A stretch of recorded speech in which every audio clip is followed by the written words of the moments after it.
ভাই আগে মানুষগুলোর দরকার আমরা হসপিটাল লইয়া যাই, এরপরে আপনারা ভিডিও করবা বা অন্য কিছু করবা, কিন্তু ভাই উসমানের আওয়ার পরে আপনার অন্য আমরা টিকিট করছি, টিকিট করার পরে ভাই বড় কষ্ট লাগছে ভাই তারার প্রতি, যে তারা একটা সিট নাই,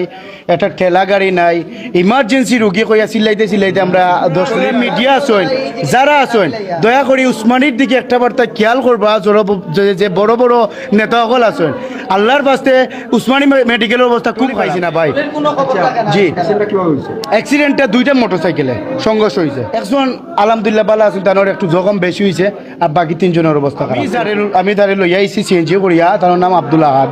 পিতার নাম জিতু। ঘটনা ধরেন 11:30-12টার দিকে, সাড়ে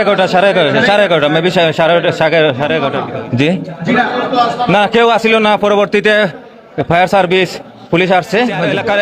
এলাকার, কিন্তু দুইজন আমার জানা মতো, দুইজনের অবস্থা একজনের অবস্থা আলহামদুলিল্লাহ টুটা মোটা হয়েছে ফাটা, আর একটু এখানে সমস্যা, দুইজন আইসন ডেড হইয়া, আমরা টোটাল 6 জন এখানে আনছি উসমানী মেডিকেল।